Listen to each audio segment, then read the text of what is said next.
요즘 한 텔레비전에서는 우리나라에서 일하고 있는 외국인 노동자들의 생활을 보여주는 프로그램을 방영하고 있습니다. 프로그램에 등장하는 외국인 노동자들이 공통적으로 호소하는 어려움은 단지 경제적인 부분에 국한되어 있지는 않습니다. 물론 외국인 노동자들이 우리나라에 입국한 가장 주요한 원인은 경제적인 데 있습니다. 그러나 그들은 인간으로서의 정당한 대접을 받지 못하는 서러움과 피부색이나 생김새만으로도 멸시하는 시선은 참 견디기 어렵다고 이야기하고 있습니다. 그들과 우리 사이에 닫혀진 빗장을 풀 수 있는 방법은 없는 것입니까? 오늘 말씀을 통해 모두가 함께 살아가는 방법, 또 하나님 나라를 위해 일하는 방법을 우리가 생각해 보아야 합니다.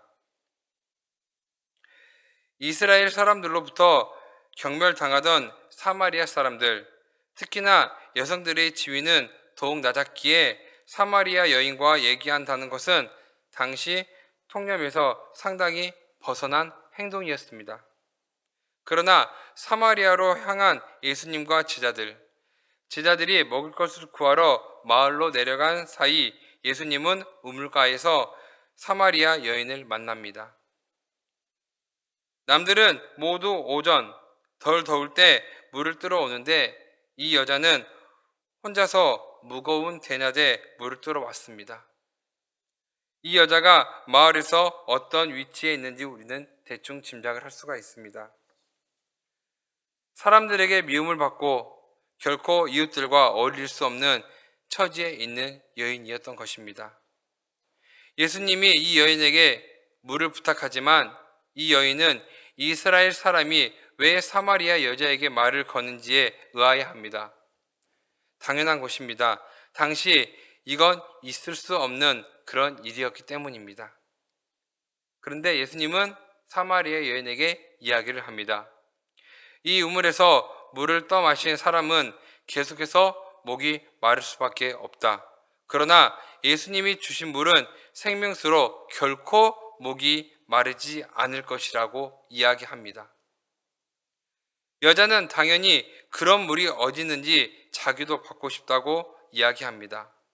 그러면 이렇게 대낮에 혼자 물을 뜨러 올 필요도 없을 것이라고 말을 하면서 예수님의 말을 못 믿어합니다. 예수님은 여자에게 가족에 대해, 특히 그녀의 남편에 대해 계속 이야기를 시작하십니다. 이 사마리아 여인은 이미 5번 결혼을 했고 현재 같이 살고 있는 남자는 남편이 아닙니다. 예수님은 이미 이 사실을 알고 있었습니다. 사마리아 여인은 이 사실을 예수님이 이미 알고 있다는 그 사실에 이 여인은 깜짝 놀랍니다. 그렇다면 이 여인이 찾고 있던 것은 무엇이었을까요?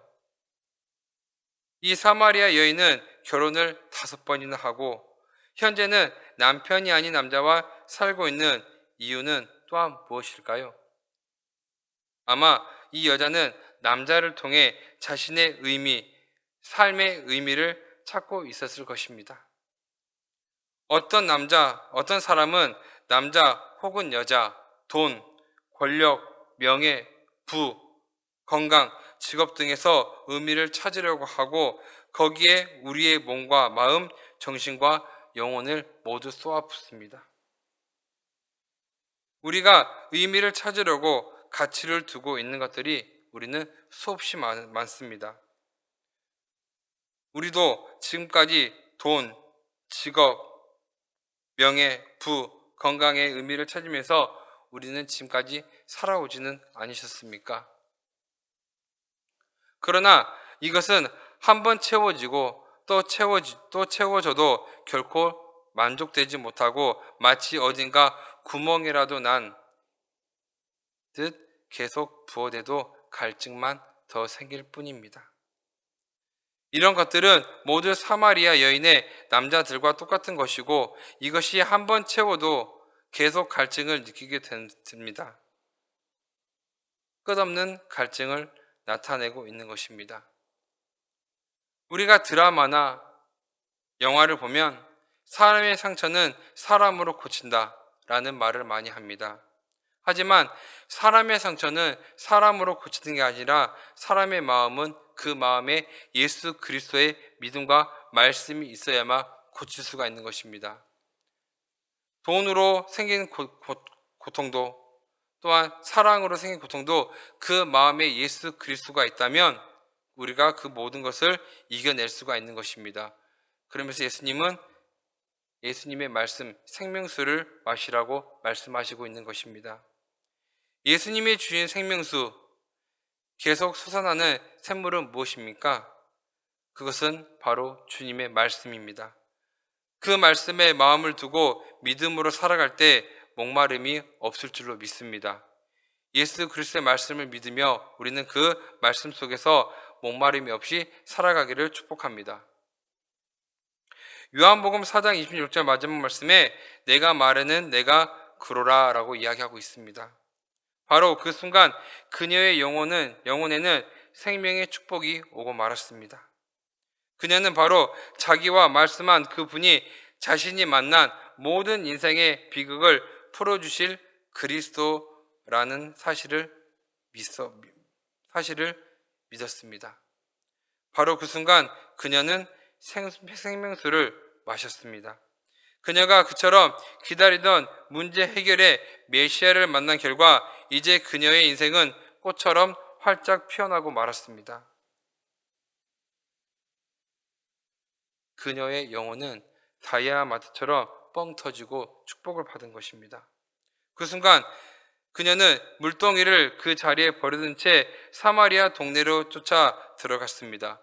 그리고 요한복음 4장 29절 말씀처럼 나의 행한 모든 일을 내게 말한 사람을 와 보라. 이는 그리스도가 아니냐라고 소리쳤습니다. 그녀의 이 기막힌 소리는 일종의 선언이었습니다. 이 폭탄적인 그녀의 선언은 사마리아 동네 사람들의 가슴에 불을 지르고 말았습니다. 그녀의 소리가 얼마나 힘이 있고 감동이 있었는지 요한복음 4장 30절 말씀에 저희가 동네에서 나와 예수께로 오더라 라고 이야기하고 있습니다.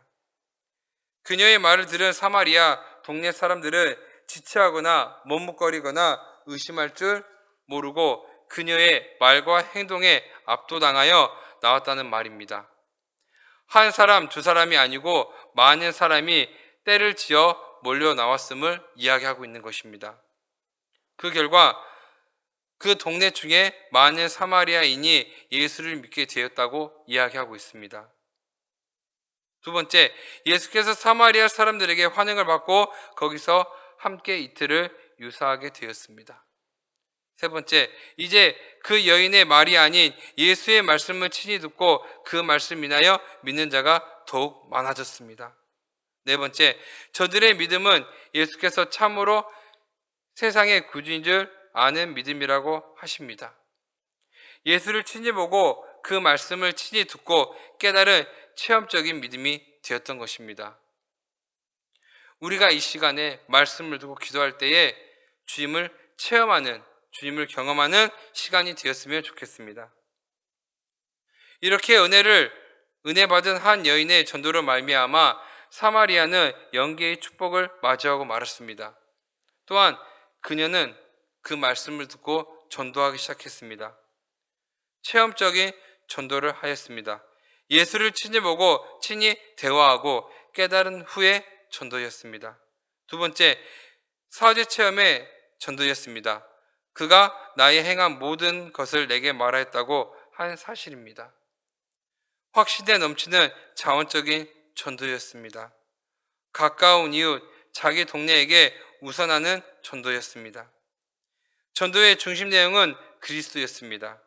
그리스도 바로 그 자체였던 것입니다. 결정적인 결과, 열매를 보는 효과적인 전도였습니다. 마지막으로 예수님의 뜻을 이루는 전도였습니다. 마침내 사마리아의 축복을 꽃피는 전도가 되었던 것입니다. 믿음의 사마리아, 구원의 사마리아, 찬미의 사마리아, 소망의 사마리아를 만들고만 전도였던 것입니다. 사랑하는 성도 여러분, 사마리아의 축복, 그것은 바로 예수 자신이었던 것입니다. 예수 자신이 바로 만민에게 미칠 큰 기쁨의 좋은 소식이 된 것입니다. 이유는 그가 세상의 구주가 되기 때문입니다. 죄인에게 기쁜 소식은 구원이기 때문입니다. 그래서 예수는 예루살렘과 온 유대와 사마리아에게 축복이 되고 땅끝까지 축복이 된다고 말씀하십니다. 또한 사마리아의 축복, 그것은 은혜를 받은 여인의 전도였습니다.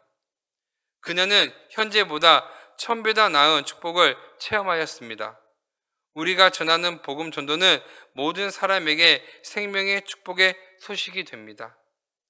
오늘 예수님께서는 우리 손 외에는 그 일을 할 손이 없다고 말씀하십니다. 또 우리 발 외에는 사람들을 그에게로 인도할 방법이 없다고 말씀하십니다. 또 우리의 혀 외에는 그가 어떻게 죽으셨는지를 말해줄 혀가 없다고 말씀하십니다.